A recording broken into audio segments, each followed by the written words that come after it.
नमस्कार विद्यार्थी मित्रांनो, आपला आपल्या आवडत्या SJN अकॅडमीच्या प्लॅटफॉर्मवर स्वागत. तर मित्रांनो, बृहमुंबई महानगरपालिका भरती 2024 PMC मेगा भरती. तर मित्रांनो, कार्यकारी सहाय्यक त्यालाच लिपिक पूर्वी म्हटलं जायचं, त्या पदासाठी मित्रांनो 1846 जागांसाठी भरती होणार आहे. आणि ही भरती मित्रांनो तुमच्यासाठी महत्वाच्या जवळजवळ 25,500 ते मित्रांनो 81,100 रुपयेपर्यंत तुम्हाला पगार मंथली मिळणार आहे. ठीक आहे. त्यामुळे मित्रांनो ही जी सुवर्ण संधी आहे ती तुम्हाला गमवायची नाही. तर मित्रांनो या BMC जी भरती होणार आहे, ठीक आहे, कार्यकारी सहाय्यक म्हणजेच त्याला लिपिक म्हणलं जायचं, त्या पदाविषयी आपण संपूर्ण माहिती बघणार आहोत. ही संपूर्ण माहिती मित्रांनो तुमच्यासाठी खूप महत्वाची आहे, कारण वेळ जाण्यापूर्वी जर तुम्ही ही जाहिरात पाहिली तर नक्कीच तुम्हाला फायदा होणार आहे. ओके, तरी आपण बघणार आहे परीक्षेचे स्वरूप आणि पात्रतेबाबत महत्वाचे जे मुद्दे आहेत ते आपण यामध्ये कव्हर करणार आहे आणि बरंच काही तुम्हाला या व्हिडिओमध्ये सांगितलं जाणार आहे. त्यामुळे व्हिडिओ तुम्ही शेवटपर्यंत पहा. ओके, तर बघा मित्रांनो, ही जी सुवर्ण संधी आहे, ठीक आहे, ही सुवर्ण संधी कोणासाठी असणार आहे? पहिला मुद्दा आहे ही सुवर्ण संधी ज्यांची पदवी झालेली आहे, एनी ग्रॅज्युएट असतील त्यांच्यासाठी ही सुवर्ण संधी 1846 पदांची भरती असणार आहे. त्यासाठी काय काय आवश्यक पात्रता आहेत संपूर्ण डिटेल्स आपण बघणार आहोत. आणि मित्रांनो, जर PDF तुम्हाला याची बघायची असेल तर टेलिग्राम चॅनलची लिंक आहे आपल्या डिस्क्रिप्शन बॉक्समध्ये, ठीक आहे, त्या लिंकवर जावा आणि टेलिग्राम चॅनल जॉईन करा, डिटेल्स तुम्हाला पाहायला मिळेल. तर बघा मित्रांनो, बृहमुंबई महानगरपालिका, ठीक आहे, बृहमुंबई महानगरपालिका सामान्य प्रशासन विभाग जाहिरात. तर काय सांगितले बघा मित्रांनो, माननीय महानगरपालिका आयुक्त यांच्या मंजुरी, हा जो क्रमांक आहे तो सोडून त्यानुसार बृहमुंबई महानगरपालिकेतील विविध खात्याच्या आस्थापनेवरील गट क मधील कार्यकारी सहाय्यक म्हणजेच पूर्वीचे लिपिक पद, ठीक आहे, या संवर्गातील खालील तक्त्यात नमूद केलेली 1846 रिक्त पदे सरळ सेवेने भरावयाची आहेत. सरळ सेवेनं हे पदे भरली जाणार आहेत. आणि कोण भरणार आहे? एक्झाम कशी होणार आहे? TCS पॅटर्न नुसार होणार आहे, हे लक्षात ठेवा. ओके, आता मित्रांनो, सदर पदासाठी बृहमुंबई महानगरपालिकेच्या हे जे पोर्टल आहे, portal.mcgm.government.in फॉर, ठीक आहे, prospect career all recruitment chief personnel officer या संकेतस्थळावर प्रस्तुत जाहिरातीत नमूद केल्याप्रमाणे आवश्यक असलेली शैक्षणिक अर्हता पात्रता धारण करीत असलेल्या उमेदवारांकडून ऑनलाईन पद्धतीने अर्ज मागवण्यात येत आहे. म्हणजे ज्यांनी पदवी घेतलेला आहे आणि ज्या काही गोष्टी तुम्हाला शैक्षणिक पात्र सांगितलेल्या आहेत खाली पुढे, त्या जर तुम्ही फुलफिल करत असाल तर तुम्ही याला अर्ज करू शकता. अर्ज संकेतस्थळ दिलेलं आहे तुम्हाला.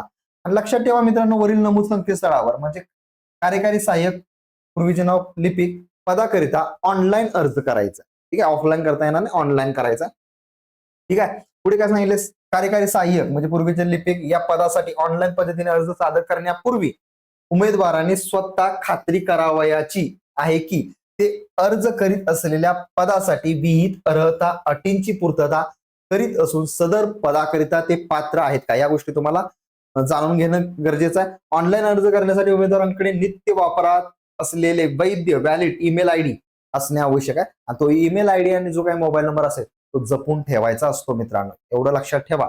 नाहीतर तुम्ही गफलत कराल, ईमेल आयडी वगैरे विसरून जाल, परत तुम्हाला प्रॉब्लेम येईल. जेव्हा प्रवेशपत्र तुम्हाला मिळणार आहे, हॉल तिकीट मिळणार आहे, तेव्हा तुम्हाला अडचणी येऊ शकतात. तिथं असं सांगितलेलं आहे. म्हणजे परीक्षेचे प्रवेशपत्र तसेच इतर माहिती वेळोवेळी ऑनलाईन पद्धतीने देण्यात येईल असल्याने भरती प्रक्रियेच्या पूर्ण कालावधीमध्ये सदर ईमेल आयडी वैध राहणे आवश्यक आहे, ठीक आहे, वैध राहणे आवश्यक आहे. पुढे बघा मित्रांनो, पुढे काय सांगितलेलं आहे. आता मित्रांनो, तुम्हाला पदाचे नाव कार्यकारी सहाय्यक असणार आहे, ठीक आहे, लिपिक आहे, गट कुठला आहे? क, लक्षात ठेवा. गट काय? वेतन श्रेणी लक्षात ठेवा, स्तर M15, ठीक आहे, ओके, स्तर M15 लक्षात ठेवा, M15 हे लक्षात ठेवा. तर काय M15, आता किती पगार आहे मित्रांनो असणार आहे? अपेक्षित वेतन श्रेणी काय असणार आहे 25,500 ते 81,100 हे वेतन आहे असणार आहे. आता याच्या आसपास म्हणजे 25,000 साधारण 33,000च्या आसपास तुम्हाला पगार पडणार आहे, हे लक्षात ठेवा. ओके. गट काय, आता मित्रांनो पुढे सरळ सेवा पद्धतीने कार्यकारी सहाय्यक जे पूर्वीचे नाव होतं लिपिक या संवर्गाची भरावयाची रिक्त पदे कोणकोणती ते आपण बघूयात. तर हे रिक्त पद आहेत मित्रांनो, या ठिकाणी तुम्हाला दिसत असतील. तर बघा, सरळ सेवा पद्धतीने कार्यकारी सहाय्यक पूर्वीचे नाव लिपिक या संवर्गाची ठीक आहे भरावयाची रिक्त पदे. तर कुठली कुठली पदे आहेत तर बघू शकता. अनुसूचित जातीसाठी मित्रांनो 142 पदे आहेत, एकूण पदे बघतोय आपण.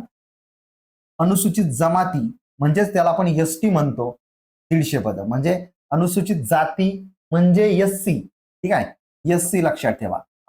अनुसूचित जमाती म्हणजे एसटी, हे विसरायचं नाही. विजा ठीक आहे व्हीजेएनटी व्हीजेएनटी व्हीजे परत एनटी बी एनटीसी एनटीडी म्हणजे भटकी जमात ब भटकी जमात क भटकी जमात ड. ठीक आहे. भटकी जमात ब विजा मध्ये बघा 49, भटकी जमात ब मध्ये 54, भटकी जमात क मध्ये 39, भटकी जमात ड मध्ये 38, विमा प्र वगैरे इतर मागासवर्गीय 452 आणि मित्रांनो अंशकालीन वगैरे ते खुला 506. खुल्या प्र म्हणजे ओपन म्हणतो त्याला आपण, काय म्हणतो ओपन प्रवर्ग. ठीक आहे. ओपन साठी किती 506. एकूण पदे 1846. आता मित्रांनो विभाग केलेले आहेत सर्वसाधारण जे आहेत, समजा एससी मधले जे सर्वसाधारण असतील अनुसूचित जातीमध्ये 47 जागा आहेत. महिलांसाठी म्हणजे 30% आरक्षण आहे, 30% आरक्षण असते, 43 जागा महिलांसाठी असणार आहे, फक्त महिला असणार आहे इथं. माजी सैनिकांसाठी 15% वगैरे. हे तुम्ही चार्ट बघून घ्या मित्रांनो, ठीक आहे तुमच्या लक्षात येईल कशा पद्धतीने पद असणार आहेत. आता पुढे तुम्हाला सांगत नाही, तुम्हाला इथे चार्ट मध्ये दिसतंय खुल्या प्रवर्ग म्हणजे सर्वसाधारण खुला 167 जागा आहेत. ओके 167 जागा आहेत, एवढं लक्षात ठेवा. आता महिला खुलांसाठी 30% आरक्षण असल्यामुळे 152. ओके चला पुढे जाऊयात. पुढचा पॉइंट आपल्यासाठी महत्वाचा आहे. अनाथांसाठी आहे मित्रांनो, अंशकालीन पदवीधर, सुशिक्षित, बेरोजगार, खेळाडू, भूकंपग्रस्त. हे तुम्ही बघू शकता किती टक्के असणार आहे. खेळाडूसाठी 5%, भूकंपग्रस्त 2%, प्रकल्पग्रस्त 5%, माजी सैनिक 15%. माजी सैनिकासाठी 15% मित्रांनो, चांगले जागा आहेत. म्हणजे जे माजी सैनिक आहेत त्यांना सुवर्ण संधी आहे, कारण 76 जागा आहेत माजी सैनिकांसाठी. ठीक आहे सुवर्ण संधी आहे, महिला सुवर्ण संधी आहे, संधीचं सोनं करून घेतलं पाहिजे. त्यासाठी आपल्या एजन अकॅडमीच्या ऍपवर आपण लवकरच कोर्स लॉन्च करतोय बीएमसी साठी. ठीक आहे कार्यकारी सहाय्यक लिपिक पदासाठी. त्यामुळं तुम्ही एसजेएन अकॅडमीचा ऍप डाउनलोड करून ठेवा. त्याचबरोबर जे काही महत्वाचे स्टडी मटेरियल असतील ते आपल्या टेलिग्राम चॅनल मिळणार आहे. त्यामुळे टेलिग्राम चॅनलची लिंक डिस्क्रिप्शन बॉक्समध्ये, टेलिग्राम चॅनल सुद्धा जॉईन करून ठेवा. ओके पुढे जाऊयात मित्रांनो आपण. ठीक आहे आता बघा तुम्ही ह्या गोष्टी बघितल्या. अधिसंख्य पदावर सेवा वर्ग करण्यात आलेली कार्यकारी सहाय्यक पूर्वीचे पदनाम लिपिक व तत्सम संवर्गातील 15 पदे भरण्याकरिता एकूण रिक्त पदांमध्ये समाविष्ट आहेत वगैरे त्या गोष्टी बघू शकता. दिव्यांगांसाठी मित्रांनो 74 बघा, दिव्यांगासाठी 4% 74 पदे आरक्षित होत आहेत. लक्षात ठेवा दिव्यांगासाठी, लक्षात ठेवू शकता तुम्ही. ओके पुढे जाऊयात आपण. आता बघा मित्रांनो दिव्यांग जे आहेत, ठीक आहे कार्यकारी सहाय्यक पदासाठी दिव्यांग या संवर्गातील मित्रांनो 74 पदे आरक्षित असून सदर पदाकरिता अर्ज करणाऱ्या उमेदवाराने खालील नमूद दिव्यांग प्रकार, शारीरिक पात्रता म्हणजे मित्रांनो बघा अंध असेल किंवा अंशतः अंध, श्रवण शक्तीतील दोष जर असेल, चलनवलन विषयक विकलांगता असेल, मानसिक अपंगता असेल, त्याचबरोबर एकाधिक अपंगाचा समावेश असेल, त्याचबरोबर शारीरिक पात्रता, ठीक आहे जबाबदारी आणि कर्तव्य हे तुम्हाला इथे दिलेलं आहे. तुम्ही बघून घ्या त्या गोष्टी. पुढे जाऊयात मित्रांनो आपण. त्या काय गोष्टी तुम्हाला दाखवलेल्या आहेत दिसत आहेत त्या तुम्ही फुलफिल केल्या पाहिजेत मित्रांनो. ओके चला पुढे.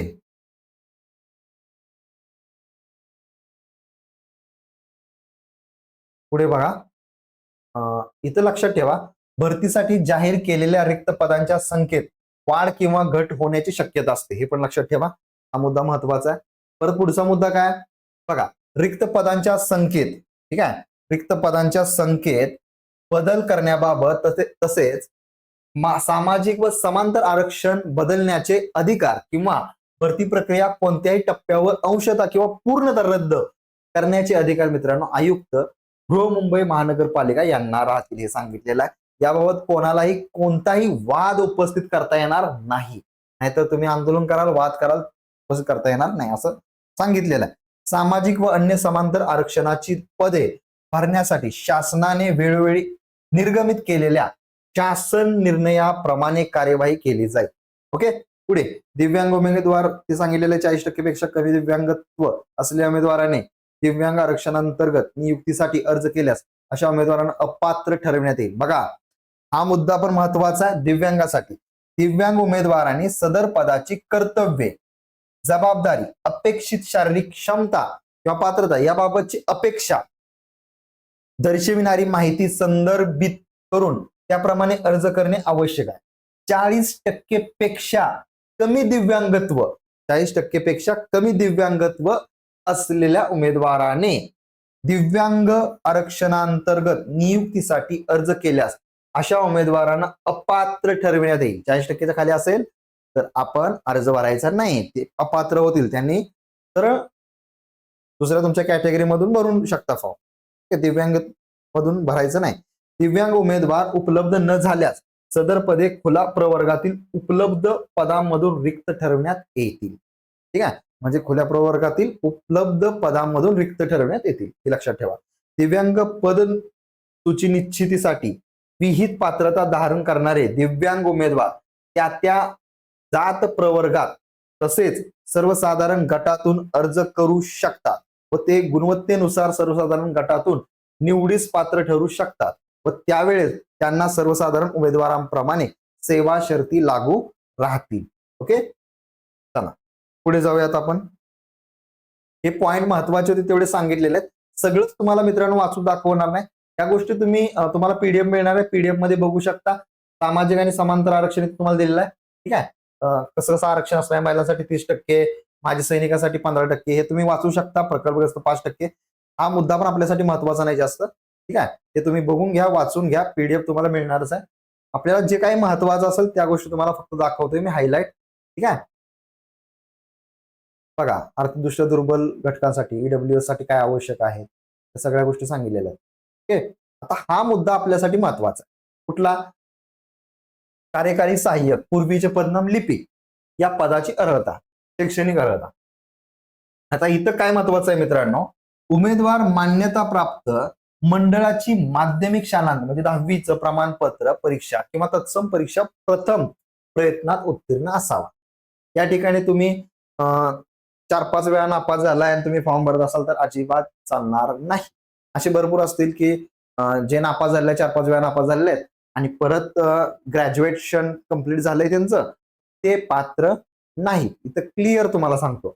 आणि काय सांगितलेलं आहे, एवढंच महत्वाचं नाही तर आणि सांगितलेलं आहे, उमेदवार मान्यताप्राप्त विद्यापीठाचा वाणिज्य, विज्ञान, कला, विधी किंवा तत्सम शाखांचा पदवीधर असावा आणि प्रथम प्रयत्नात किमान 45% गुणांसह उत्तीर्ण असावा. ही पण अट आहे, पात्रता आहे, आवश्यक गोष्टी आहेत. या जर नसतील, 35% पास झाला असाल तर नाद सोडा, मी फॉर्म भरू शकत नाही बीएमसी ला. ठीक आहे, ओके. ज्या मान्यता प्राप्त विद्यापीठामध्ये, आता किंवा हे जर नसेल तर किंवा काय सांगितलेलं, ज्या मान्यता प्राप्त विद्यापीठामध्ये सत्र पद्धत अवलंबिली जात असेल त्या विद्यापीठातील उमेदवारांची टक्केवारी खालीलप्रमाणे गणण्यात येऊन सदर टक्केवारी 45% गुणांसह प्रथम प्रयत्नात उत्तीर्ण असणे आवश्यक आहे. ओके, आता पुढचा मुद्दा कुठला आहे? आता इथं 7 पॉइंट ग्रेडिंग सिस्टीम दिलेला आहे, ते बघून घ्या तुम्ही. त्याचबरोबर 10 पॉइंट ग्रेडिंग सिस्टीम दिलेला आहे. इथं अजून महत्वाचं काय, तुम्हाला टक्केवारी कशी काढायची तुम्हाला सांगितलेलं आहे. टक्केवारी पुढील सूत्रांप्रमाणे गणण्यात येईल. कशी तुम्हाला इथे दिलेलं आहे, कसं गणायचं आहे ते सूत्र दिलं, ते वापरून तुम्ही काढू शकता. टक्केवारी गणनावरील सूत्र दिलेलंच आहे माहिती सगळी. आता इथं महत्वाचं काय मित्रांनो, जे तुम्ही 10वीची परीक्षा दिलेली आहे त्यामध्ये मित्रांनो मराठी विषय 100 गुणांसाठी असला पाहिजे. परत इंग्रजी 100 गुणांसाठी, म्हणजे जर तुम्ही तसा पेपर दिला असला 100 गुणांसाठी तर तुम्ही याला पात्र आहात. तुम्ही जर झालेला असावा, विषय घेऊन उत्तीर्ण झालेला असावा. ठीक आहे, हा मुद्दा 2 नंबरचा मुद्दा वाचून घ्या तुम्ही व्यवस्थित. ओके, तुमच्या शंका क्लिअर होतील. आता पुढं मित्रांनो, आता या गोष्टी एवढ्याच महत्वाच्या आहेत का? नाही, टायपिंग पण महत्वाचं आहे ना. टायपिंग केलंय का तुम्ही? उमेदवारांकडे शासनाने इंग्रजी, ठीक आहे, शासनाने इंग्रजी आणि मराठी टंकलेखन म्हणजे काय? टायपिंग. टायपिंग किमान 30 शब्द प्रति मिनिट वेगाची परीक्षा उत्तीर्ण केल्याचे प्रमाणपत्र पाहिजे. उत्तीर्ण केलेल्याचं काय? प्रमाणपत्र असणं आवश्यक आहे. ओके, इंग्रजी आणि मराठी. आपण म्हणतो 30 शब्दांचं म्हणजे मिनिटाला 30 शब्द. लक्षात ठेवा, मिनिटाला 30 शब्द जर तुमचं सर्टिफिकेट असेल इंग्रजी आणि मराठी तर तुम्ही अर्ज करू शकता. आता पुढे दिलेलं आहे MSCIT पण आवश्यक आहे. काही काहींकडे MSCIT नसते. MSCIT पण आवश्यक प्रमाणपत्र आहे मित्रांनो. ठीक आहे, उत्तीर्ण झालेले असल्याचे प्रमाणपत्र किंवा शासन निर्णय. त्याचबरोबर मित्रांनो काहींकडे MSCIT नसतं पण संगणक आणि माहिती तंत्रज्ञान विषयक परीक्षा उत्तीर्ण केल्याचे प्रमाणपत्र वेगवेगळे असू शकतात, ते अर्ज करू शकतात. ठीक आहे, ओके. पुढचा पॉइंट आता बघा, काय सांगितले? उमेदवाराला संगणकातील operating system, word processing, spreadsheet, presentation, database, software, email आणि इंटरनेट इत्यादी विषयी तत्सम ज्ञान असावे. ठीक आहे, इंटरनेट विषयी.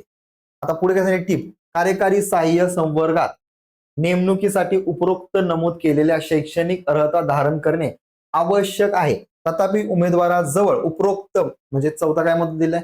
मध्ये नमूद केलेली संगणक विषयक अर्हता नसल्यास नियुक्ती दिनांकापासून 2 वर्षाच्या आत सदर अर्हता प्राप्त करणे आवश्यक आहे. म्हणजे जर तुमच्याकडे संगणकाची अर्हता नसेल तर 2 वर्षाच्या आत तुम्ही संगणकाची अर्हता फुलफिल करायची आहे. ठीक आहे, अन्यथा त्याची सेवा समाप्त करण्यात येईल. म्हणजे या गोष्टी तुमच्यासाठी महत्वाच्या आहेत मित्रांनो. 2 वर्षाच्या आत तुम्ही संगणक विषयक अर्हता म्हणजे प्राप्त करू शकता. ठीक आहे, ओके. पुढचा पॉइंट. ठीक आहे, या गोष्टी आपल्यासाठी महत्वाच्या होता. आता इथं तुम्हाला सैनिकांसाठी दिलेला आहे, तो मुद्दा बघून घेऊ शकता. आपण पुढे जाऊया. आपल्यासाठी भरपूर आहे घेण्यासारखं, तेवढं घेतलं पाहिजे जेवढं महत्वाचं आहे तेवढं. फॉर्म भरायचे भरपूर जण असतील विद्यार्थी. आता वयोमर्यादा. आता वयोमर्यादा बघा, कोणी अर्ज करू शकतं? खुला प्रवर्गातील जर असेल, ठीक आहे, तुम्ही जर खुल्या प्रवर्गातील असेल तर तुमचं कमीत कमी 18 वर्ष पूर्ण पाहिजे आणि कमाल 38 वर्ष. म्हणजे 18 ते 38 वर्षा दरम्यान जर असाल तर तुम्ही अर्ज करू शकता. म्हणजे 18 वर्ष पूर्ण पाहिजे, 18 वर्षापेक्षा कमी नसावे आणि 38 वर्षापेक्षा जास्त नसावे जर तुम्ही खुल्या प्रवर्गातून फॉर्म भरणार असाल, ओपन मधून फॉर्म भरणार. जर मागास प्रवर्गातील उमेदवारांसाठी काय तर 18 वर्षापेक्षा कमी नसावे, ठीक आहे, आणि 43 वर्षापेक्षा जास्त नसावे. म्हणजे 18 ते 43 या दरम्यान जर तुमचं वय असेल तर तुम्ही अर्ज करू शकता, हे लक्षात ठेवा. ओके, इथं तुम्हाला डिटेल्स मध्ये दिलेला आहे. मागासवर्गीय उमेदवार माजी सैनिकांसाठी दिलेला आहे. ठीक आहे, 45 वर्षपर्यंत वगैरे सांगितलेलं आहे. म्हणजे जी तुमची सेवा असेल, ठीक आहे, सशस्त्र दलात तुमची सेवा आणि प्लस 3 वर्ष. या गोष्टी तुम्ही लक्षात ठेवा. पुढे जाऊयात. पुढचा पॉइंट बघा, प्रकल्पग्रस्त आणि भूकंपग्रस्तांसाठी तुम्ही बघू शकता. खेळाडू उमेदवारांसाठी दिलाय. व्हिडिओ पॉज करून वाचू शकता. अंशकालीन पदवी तर ठीक आहे, म्हणजे सुशिक्षित बेरोजगार उमेदवारांसाठी, दिव्यांगांसाठी, ठीक आहे, हे वाचून घ्या. अनाथांसाठी, ओके, स्वातंत्र्य सैनिकांचे नावनिर्देशित पाल्य उमेदवार, ते पाल्य उमेदवार त्यांच्यासाठी 45 इतके वय. ठीक आहे, आणि इथं तुम्हाला शॉर्टकट मध्ये दिलेला आहे कुणासाठी किती वय आणि कमाल मर्यादा म्हणजे किमान आणि कमाल दिलेला आहे. ते तुम्ही बघून घेऊ शकता किंवा स्क्रीनशॉट जरी मारला तरी चालेल. ह्या पॉइंटचा स्क्रीनशॉट मारून ठेवा. ओके, त्यात बघा आणि काय सांगितले? तथापि उन्नत, इथं काय सांगितले? तथापि काय सांगितले? उन्नत व प्रगत गटामध्ये क्रिमी लेअर, ठीक आहे, मोडणारे म्हणजे जर तुम्ही उन्नत असाल आणि क्रिमी लेअर मध्ये मोडत काय सांगितलं? मोडणारे पिझा अ, भटकी जमात ब, भटकी जमात क, भटकी जमात ड, भीमा प्र. ठीक आहे, इतर मागासवर्ग प्रवर्गातील उमेदवार मागासवर्गीयांसाठी असलेले वय, परीक्षा शुल्क, सवलत अथवा अन्य कोणत्याही सवलतीस पात्र नाहीत. म्हणजे काय काय? वयात सवलत नाही तुम्हाला मिळणार, परीक्षा शुल्कात सवलत नाही मिळणार, अन्य कोणत्याही सवलतीस तुम्ही पात्र नसणार जर तुम्ही क्रिमी लेअर तुमच्याकडे जर सर्टिफिकेट क्रिमी लेअर मध्ये जर मोडत असाल. नॉन क्रिमी लेअर असेल म्हणजे जे काय उत्पन्नाचे तुम्हाला स्टेज सांगितले त्याच्यापेक्षा तुमचं उत्पन्न कमी असेल तुम्हाला नॉन क्रिमी लेअर हे सर्टिफिकेट मिळतं. जर तुम्हाला ते सर्टिफिकेट मिळत असेल तुम्ही यासाठी पात्र आहात, हे लक्षात ठेवा. ओके. बृहन्मुंबई महानगरपालिकेच्या सेवेत असलेल्या कर्मचाऱ्यांसाठी वयोमर्यादेची अट नाही. ओके. तथापि त्यांनी खाते प्रमुखांचे अर्ज सादर करावयाच्या दिनांकापूर्वीच ना हरकत प्रमाणपत्र सादर करणे अनिवार्य आहे. हे काय सांगितले? बृहन्मुंबई महानगरपालिकेच्या सेवेत असलेल्या जे बृहन्मुंबई महानगरपालिकेच्या सेवेत आहेत, ठीक आहे, कर्मचारी आहेत, वयोमर्यादेची अट त्यांना नाही. तथापि त्यांनी खाते प्रमुखांचे अर्ज सादर करावयाच्या दिनांकापूर्वीच ना हरकत प्रमाणपत्र सादर करणे अनिवार्य आहे. ह्या गोष्टी लक्षात ठेवा. जे बीएमसी मध्ये जॉब करतात जे कर्मचारी आहेत त्यांच्यासाठी. ओके. आता निवडीचे निकष काय? निवडीचे निकष बघा. आता निवडीचे निकष तुम्हाला कशी परीक्षा असणार आहे? तर तुम्हाला इथं मित्रांनो संगणकीय पद्धतीनं तुमची एक्झाम होणार आहे. इथे काय सांगितले? कार्यकारी सहाय्यक म्हणजे पूर्वीचे पद नाव काय? लिपिक. या पदासाठी मित्रांनो प्रवेश नियमानुसार विहित केलेली अर्हता व अटी शर्ती धारण करीत असलेल्या पात्र उमेदवारांची बहुपर्यायी वस्तुनिष्ठ ऑनलाईन परीक्षा होणार आहे. बहुपर्यायी वस्तुनिष्ठ ऑनलाईन परीक्षा होणार आहे. संगणकावर घेण्यात येईल. संगणकावर ऑनलाईन म्हणजे संगणकच. सदर परीक्षेत प्राप्त केलेल्या गुणांच्या आधारे तयार करण्यात आलेल्या गुणवत्ता यादीतील उमेदवारांमधून विहित सामाजिक समांतर आरक्षणानुसार निवड यादी तयार करण्यात येईल. पुढे काय सांगितले? कार्यकारी सहाय्यक पूर्वीचे पद नाव लिपिक पदासाठी बहुपर्यायी वस्तुनिष्ठ ऑनलाईन परीक्षेच्या प्रश्नपत्रिकेचा दर्जा. आता प्रश्नपत्रिकेचा दर्जा कसा राहणार आहे? पदवी परीक्षेच्या दर्जाच्या समान राहील. पदवी परीक्षा आहे त्याच्या समान दर्जा राहणार आहे. पण त्यामध्ये सांगितलेले त्यापैकी जो मराठी विषय आहे, इंग्रजी आहे, या विषयांच्या प्रश्नपत्रिकेचा दर्जा उच्च माध्यमिक शालांत परीक्षेच्या म्हणजे 12वी बेस राहणार आहे. हे लक्षात ठेवा. ठीक आहे. आणि एक डोक्यामध्ये ठेवायचं, बहुपर्यायी वस्तुनिष्ठ ऑनलाईन परीक्षा होणार आहे. म्हणजे प्रश्नाच्या खाली 4 ऑप्शन, ठीक आहे, असणार. त्यातला एक ऑप्शन तुम्हाला निवडायचा आहे. आता यामध्ये विषय कुठले असणार आहे? परीक्षेमध्ये विषय कुठले असणार आहे? मराठी भाषा व व्याकरण असणार आहे, इंग्रजी भाषा व व्याकरण असणार आहे, सामान्य ज्ञान आणि बौद्धिक चाचणी असणार आहे. तर मित्रांनो यामध्ये प्रश्न पण दिलेले आहेत बघा. 25 प्रश्न 50 गुणांसाठी, 25 प्रश्न 50 गुणांसाठी प्रत्येक. मराठी भाषा व्याकरणचे 25 प्रश्न म्हणजे जे 4 घटक दिलेले आहेत ना, 4 25 प्रश्न आहेत आणि गुण 50 म्हणजे एका प्रश्नाला मित्रांनो 1 प्रश्न आणि त्याला 2 गुण. हे लक्षात ठेवा. एका प्रश्नाला 2 गुण. ओके. पुढे जाऊयात आपण. हे लक्षात ठेवा तुम्ही. आणि मित्रांनो 45% गुण प्राप्त करणे आवश्यक आहे हे लक्षात ठेवा. ठीक आहे. तुमची परीक्षा होणार आहे 100 गुणांची जी परीक्षा आहे, ठीक आहे, त्या 100 गुणांच्या परीक्षेमध्ये 100 प्रश्न असणार आहेत. 200 गुण असणार आहेत. म्हणजे 200 गुणांच्या परीक्षेमध्ये, ठीक आहे, 45% पेक्षा जास्त गुण असणं आवश्यक आहे. म्हणजे जवळजवळ 90 गुण. ठीक आहे.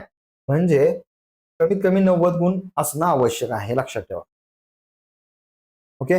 आता पुढे दिले बघा मित्रांनो, सामान्य या विषयाच्या प्रश्नपत्रिकेमध्ये बृहन्मुंबई महानगरपालिकेशी संबंधित तसेच स्थानिक बाबी, वैशिष्ट्ये आणि चालू घडामोडीशी निगडीत प्रश्न अंतर्भूत असतील. म्हणजे बृहन्मुंबई महानगरपालिकेशी संबंधित जे असणार आहेत सामान्यांमधील हे प्रश्न तुम्हाला दिलेले आहेत. आणि इथे दिलेलं आहे मित्रांनो, बौद्धिक चाचणी परीक्षेचे स्वरूप पूर्व माध्यमिक शिष्यवृत्ती परीक्षेनुसार असेल. म्हणजे मित्रांनो बौद्धिक चाचणी जी आहे पूर्व माध्यमिक शिष्यवृत्ती परीक्षा जे 8वी स्कॉलरशिप वगैरे असते त्याच्यावर अवलंबून असणार आहे. मौखिक चाचणी घेण्यात येणार नाही. म्हणजे तुमची मुलाखत इथं नसणार आहे. इंग्रजी भाषा व व्याकरण या विषयाची ऑनलाईन परीक्षा इंग्रजी भाषेतून घेण्यात येईल. आता मित्रांनो ऑब्विसली जो इंग्रजी भाषा व व्याकरण हा विषय आहे तो हा घटक आहे. ठीक आहे. त्याचे प्रश्न तुम्हाला कसे असणार आहेत? इंग्रजीमधून असणार आहेत, थोडीच मराठीमध्ये असणार आहेत. ओके. पुढे झालं. सामान्य पुढे काय दिले बघा येईल तसेच मराठी भाषा व व्याकरण, सामान्य मराठी भाषा व व्याकरण, सामान्य बौद्धिक चाचणी या विषयांची ऑनलाईन परीक्षा मराठी भाषेत. म्हणजे याचे प्रश्न तुम्हाला मराठी भाषेत पाहायला मिळणार आहेत. कार्यकारी सहाय्यक म्हणजे पूर्वी नाव लिपिक पदाची अर्हता धारण करणाऱ्या पात्र उमेदवारांची बहुपर्यायी वस्तुनिष्ठ ऑनलाईन परीक्षेमध्ये प्राप्त केलेल्या एकूण गुणांच्या आधारे सामायिक गुणवत्ता यादीच्या आधारे अंतिम निवड यादी तयार करण्यात येईल. सामायिक गुणवत्ता यादीतील 2 किंवा अधिक उमेदवारांचे गुण समान असल्यास, समान जर असतील, खालील निकष लागू राहतील. म्हणजे जर समान तुमचे गुण असतील तर काय केलं जाणार आहे? तर समान गुण असतील तर बघा पुढे सांगितले, पदवी परीक्षेत प्राप्त केलेल्या गुणांनुसार प्राधान्यक्रम देण्यात येईल. म्हणजे पदवी परीक्षेमध्ये समजा तुमचे एखाद्याचा 65% आहेत, एखाद्याला 75% आहेत. ठीक आहे, दोघांचे गुण समान आहेत, मग 75%ला प्राधान्य दिलं जाणार. ओके, उपरोक्त अ ब नुसार समान असलेल्या उमेदवारांच्या वयानुसार प्राधान्यक्रम देण्यात येईल. आणि वयाचा पण मित्रांनो, वयामध्ये पण जो मोठा असेल त्याला प्राधान्यक्रम देण्यात येणार. वयाने ज्येष्ठ उमेदवाराचा क्रम वरती असेल. ओके, तर हे पॉइंट आहेत मित्रांनो. उपरोक्त अ ब क निकष लागूनही, म्हणजे ते निकष लागूनही उमेदवारांचा गुणवत्ता क्रम समान येत असल्यास अशा उमेदवाराचा गुणवत्ता क्रम त्यांच्या आडनावाच्या अद्याक्षरानुसार निश्चित करण्यात येईल. ओके, हा, उपरोक्त निवडीचे निकषानुसार पुरेसे उमेदवार उपलब्ध न झाल्यास निवडीचे निकष शिथिल करण्याचे अधिकार माननीय आयुक्त बृहन्मुंबई महानगरपालिका यांना राहतील. तसेच शैक्षणिक, व्यावसायिक व इतर कागदपत्रांच्या पडताळणी सापेक्ष तात्पुरती निवड यादी तयार करून पडताळणी अंतिम निवड यादी तयार करण्यात येईल. ठीक आहे, हा, आता पुढे बघा, एकाच दिवशी एकापेक्षा जास्त सत्रांमध्ये किंवा अनेक दिवसात एकापेक्षा जास्त सत्रांमध्ये परीक्षा घ्यावी लागली तर परीक्षेचा प्रथम दिवस ते अंतिम दिवस तसेच सत्र 1 ते अंतिम सत्र याबाबत सामान्यीकरण प्रक्रिया म्हणजे नॉर्मलायझेशन मेथड करण्यात येईल. सामान्यीकरण प्रक्रियेचे सूत्र नॉर्मलायझेशन मेथड फॉर्म्युला जाहिराती सोबत सोडण्यात येत आहे. ठीक आहे, म्हणजे तुम्हाला ते नॉर्मलायझेशन कसं केलं जातं ते सूत्र मिळेल. कसं असतं मित्रांनो, समजा आज शिफ्ट झाली, उद्याच्याला शिफ्ट, ठीक आहे, तर आज कधी कधी पेपर सोपा येतो, कधी कधी उद्या अवघड येतो. हे टोटल आपण काय करतो, नॉर्मलायझेशन करून गुण तुमचे समान केले जातात, त्या पद्धतीने तुमचं मेरिट लागत असतं. ओके, ऑनलाईन अर्ज करण्यासाठी मार्गदर्शक सूचना. ऑनलाईन अर्ज कसा करायचा त्याचा मार्गदर्शक सूचना तुम्हाला दिलेल्या आहेत, बघून घ्या. ठीक आहे, या पोर्टल ऑनलाईन पद्धतीने करावयाचा अर्ज या पोर्टलवर करायचा आहे. फोटो वाटलं तर तुम्ही स्क्रीनशॉट मारा, नंतर गुगल ट्रान्सलेटरवर जाऊन तुम्ही त्याच्यावर क्लिक करून ओपन करू शकता संकेतस्थळ. ओके, या गोष्टी बघून घ्या.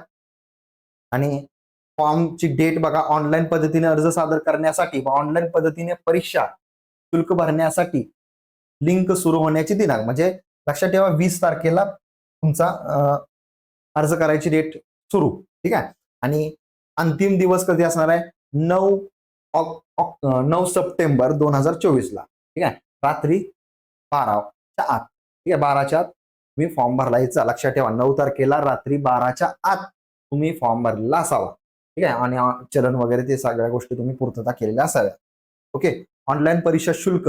आता मित्रांनो, ऑनलाईन परीक्षा शुल्क कसं असणार आहे, अराखीव खुला प्रवर्गातील उमेदवारांना किती आहे, खुला प्रवर्ग जे आहेत ओपन त्यांना 1000 आहे, वस्तू व सेवा करासह. ठीक आहे, नाहीतर असं नाही जीएसटी वगैरे वेगळं असं नाही, वस्तू व जो सेवा कर आहे जीएसटी आहे धरूनच त्याच्यामध्ये. मागास प्रवर्गातील उमेदवारांकरिता 900 ठीक आहे रुपये. ऑनलाईन अर्जासोबत ऑनलाईन पद्धतीने भरलेले परीक्षा शुल्क कोणत्याही परिस्थितीत उमेदवारास परत केले जाणार नाही. ऑनलाईन शुल्क भरताना बँकेचे इतर शुल्क, म्हणजे समजा पैसे भरलं, तुम्ही म्हणला की मला सर माझा फॉर्म कॅन्सल करायचा आहे, ठीक आहे, तर तुम्ही कॅन्सल करू शकत नाही, नॉन रिफंडेबल असणार आहे. एकदा फॉर्म भरला, पेपर द्या किंवा नका देऊ, तुमचे पैसे परत मिळणार नाही, असं सरळ सरळ उल्लेख केलेला आहे. कोणत्याही कारणास्तव पदभरती प्रक्रिया स्थगित किंवा रद्द झाल्यास उमेदवारास पदभरती शुल्क परत करण्यात येणार नाही. ठीक आहे, नाहीतर म्हणाल सर जरा माझा प्रॉब्लेम झालेला आहे, तेवढं मला माझं जे काही 900 रुपये किंवा 1000 भरलेलं आहे ते मला रिटर्न पाठवता का. ठीक आहे, पाठवलं जाणार नाही, अगोदरच मेन्शन केलेलं आहे. अगोदरच फॉर्म भरण्याच्या पूर्वी ठरवायचं बाबा मी एक्झाम देणार आहे का फुकट पैसे वाया घालवणार आहे. तुम्ही डिसिजन घ्यायचा आणि मगच फॉर्म भरायचं. ठीक आहे, पुढे जाऊयात आपण. दिव्यांग उमेदवारांकरिता सूचना दिलेल्या आहेत, ठीक आहे, त्या बघून घ्या सूचना. ओके, आता मी काही जास्त सांगत बसणार नाहीये, अजून काय महत्वाचं आहे थोडंफार तेवढं क्लिअर करणार आहे.